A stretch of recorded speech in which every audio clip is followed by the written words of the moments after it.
हर हर महादेव दोस्तों। मैं कल्याण भगत स्वागत करता हूं आपका अम्बे कल्याण चैनल पर।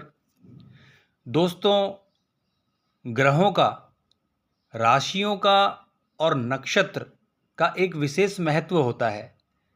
ऐसा नहीं है कि यह बिल्कुल निरर्थक है।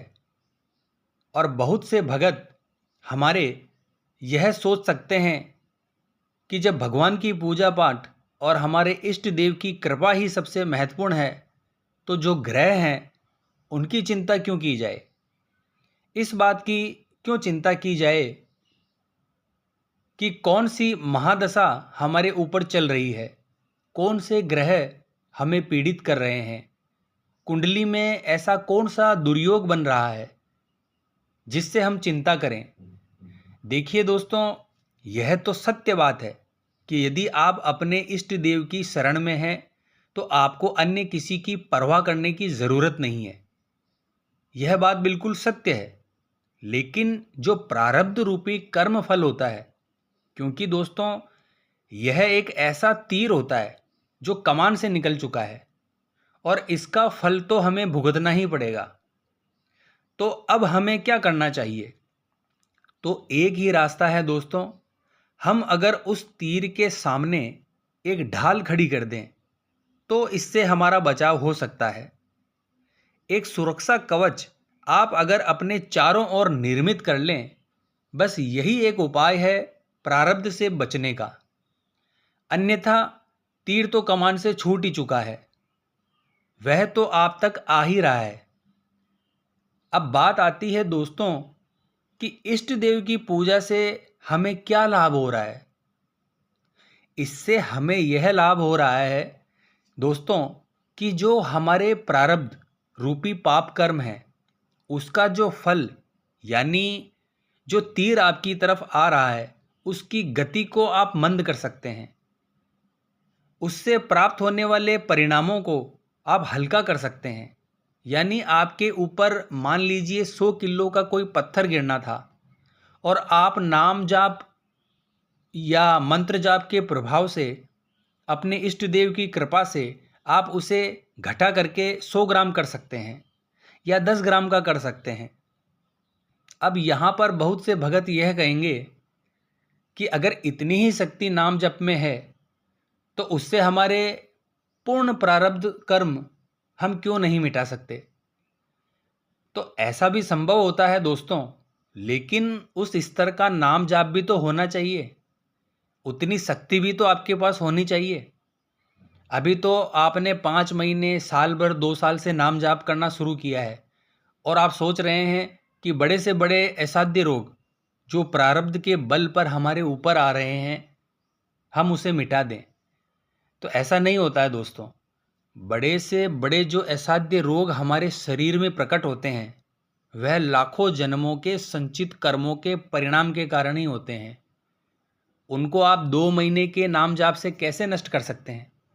हाँ, यह सत्य है दोस्तों कि एक नाम जाप से ही व्यक्ति का कल्याण हो सकता है, लेकिन हमारे पीछे के जो संचित कर्म है, जो संचित पाप कर्म है, उनको भी तो पहले नष्ट करना पड़ेगा। क्योंकि जब तक वह नष्ट नहीं होंगे, आपका स्तर आध्यात्मिक मार्ग में कैसे ऊपर के लेवल तक पहुंचेगा।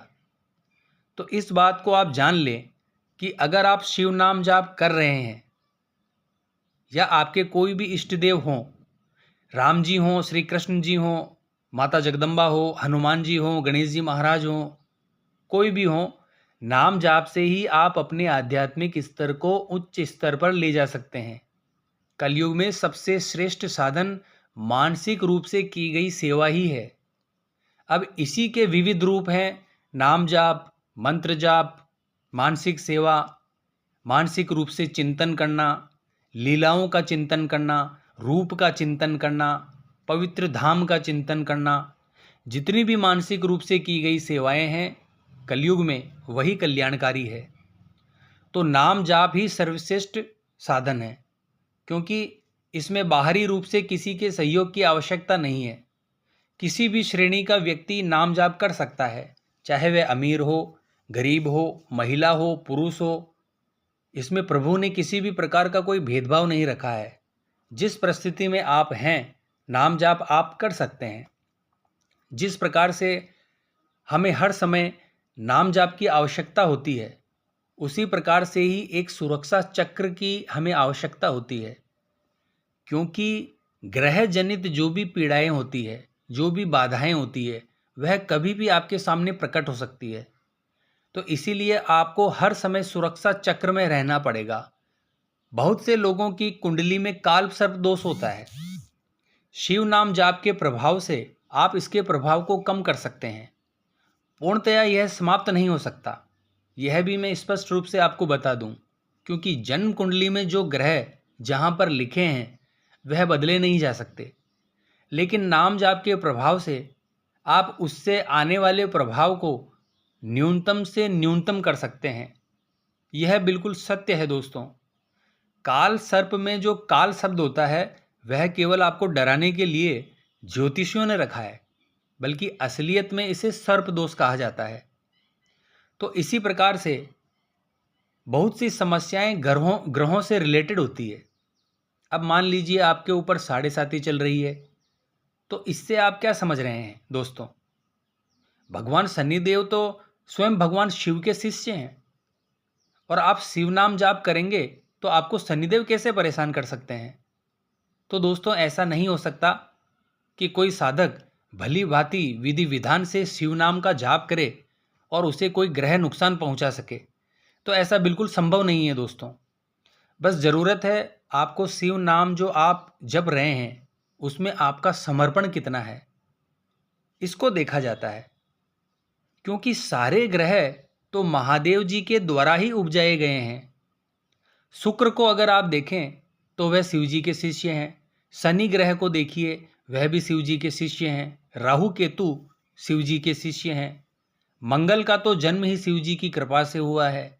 चंद्रमा को तो वह सर पर ही बैठाए हुए हैं। सूर्य देवता तो भगवान शिव की अष्ट मूर्तियों में ही एक है।